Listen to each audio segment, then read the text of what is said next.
Hey there everybody, it's a Heroic Legend here, and we're back with a Heroics Talks, actually. One of the first ones I've done in a while, since everything's happened. Plus, I did want to more focus on my Let's Plays rather than these little talking bits. But with the release of some new games and the Dark Souls DLC and all the great stuff that's come out as of late, I can afford to do this. So, effectively, I wanted to do these talks be more based around Halloween and Halloween-related things. So spooky stuff, nightmares, etc. And I do have a topic that I'm hoping will last a while. If it doesn't last too long, it doesn't matter. I want to share my thoughts. So we're gonna talk about this was scary to me. I wonder if it's scary to you, and we're gonna kind of analyze this. But basically, I had a nightmare when I was around maybe 16 or so, and it was of me going through my neighborhood and the area, and every time I would open a door, the door would lead not to the place you would expect. So for example, opening a closet door into the closet, or opening the room door into a room or into the hallway.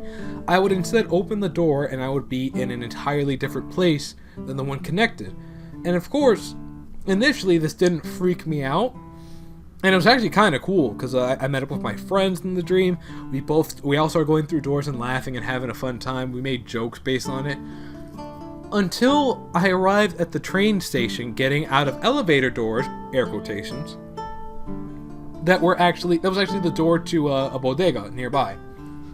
And what happened was, across on the other platform, there were shadow versions of myself and my friends. And I thought that was kind of, weird, and for a second I'm like, is it a mirror thing, So I went out to try and reach, touch and see if it was actually a mirror thing. It was just playing tricks on me. And it turns out it wasn't. My shadow was mirroring my movements. And what really turned it into a nightmare for me was after the shadows left the platform and started trying to find doors while pointing at me and my friends.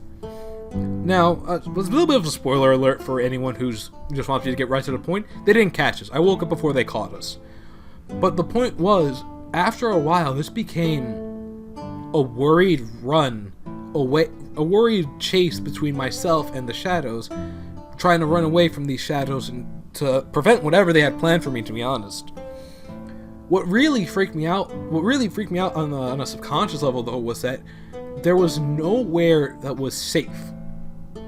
Because if a spot had two doors, that's two entryways. Everywhere, it felt like I was surrounded, to be honest. Like, no matter what door I went through, if they could figure out how this world works, which I still didn't understand, they could easily capture me and have killed me or done whatever they planned. Maybe, take over my body or something. Maybe it was a demon. There's plenty of speculation that could go around about that. I really haven't shared... I've shared that one with a couple of people, friends, family, and such, but for the most part, the real freaky thing was just, knowing that there was something out there trying to get me, and knowing there wasn't really any place I could call, safe. Because, again, even if you could find a defensible spot, there's no guarantee that there were going to be things I could use to defend it there.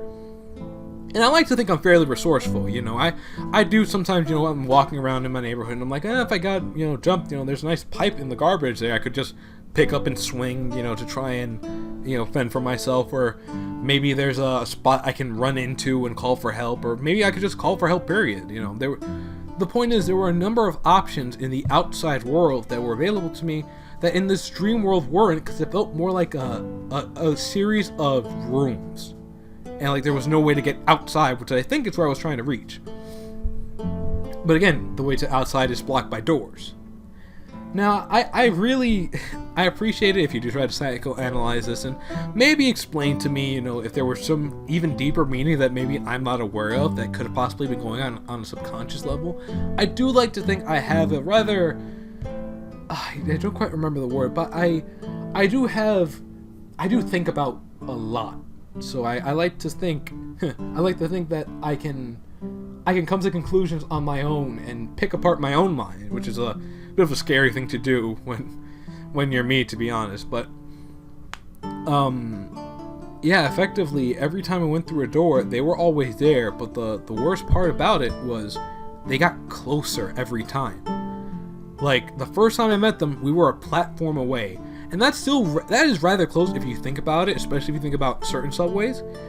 But what was really the deal sealer was when I was in a room by myself, because I'd gotten separated, and in the mirror was my shadow.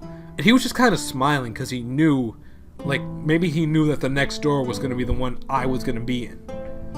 Because again, it felt like he knew what he was doing.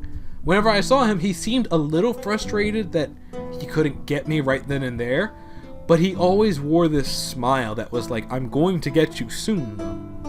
Like, you can run, and you can run, but at some point you're going to get tired, and I'm not, and I'm going to pursue you till the end. Again, I did wake up before it got me, but the thing still remains. It was freaky to me. It was frightening, you know. I was unnerved for most of the day. I wouldn't say it ruined my day. It's very hard to ruin my day, especially when I can bounce back from a lot. But it did kind of mess with me for a bit, and I did have a slight worry about opening doors at times. But it didn't last too long. I recovered fairly quickly. That was one of them. I think I'd like to keep this heroics talks. I said randoms, didn't I? I think I said randoms, but I want to keep this heroic talks about my nightmares, so I'm going to go on to the next one since I still have some time. Not because, you know, I want to, oh, you're extending the length. I don't have that many viewers, guys. And even if I did, I wouldn't want to make me talking about shit that scares me a super long thing. Because, again, it unnerves me, and then I have trouble sleeping at night. And that's when heroic gets sleep deprived. Yay! I popped my elbow. I don't know if that picked up on mic. I kind of want to talk about the super personal one, but I feel like that should be saved for personal shit, like if anyone wants to know. So I'll go with the one that was more like a drug trip, but still unnerving. So this is back when I was in high school. Oh no, I was in my senior year of high school, and I thought I was back in elementary school. So I was rushing to leave my house and go down the block to where my elementary school was, which was a elementary/middle school. And as I'm walking down, I noticed behind me that, well, first of all, I still have this wonderful beard and mustache combo that I have now. My hair was still disheveled, and I did feel like I was more mature and older than I did for, you know, an elementary school student. But I noticed behind me there were some, like, I guess you could call them furries. They were anthropomorphic cats, but, like, they looked really slim and not so furred. It's hard to super describe them. I just called them cats this whole time. But they were slim and they weren't as furred. And they kind of were following me. And for some reason, this walk down the block turned into, like, what felt like a walk down a mile. And I saw the block get longer as I walked down it. What the freaky part was, before I reached the end of the block, they had grabbed me and dragged me back, saying, you know, we're gonna have some fun with you, kid. You're gonna go on a trip. It's gonna be a real fun ride. And, like, I was just like, oh shit, what's gonna happen to me? And I'm gonna beat you fuckers to it. Look, Heroic's a furry! No, I'm not. I was jumped by them, you insensitive jerk! Ugh! Had trouble getting out that joke. But what they brought out next was a syringe, which had a very long and sharp needle, so I freaked out a bit, because I hate needles, and I ended up being drugged, like heavily drugged, with hallucinogens. So the clouds turned to psychedelic colors, and then the trees turned into 2D, almost cartoony trees. And I get into school, and my teachers are mad at me for being drugged. And I told them I got jumped and injected, and they're like, sure, jumped. Right, we believe you. And I'm like, yes, you should. I'm a good student. I'm a good kid. You know me. You know me.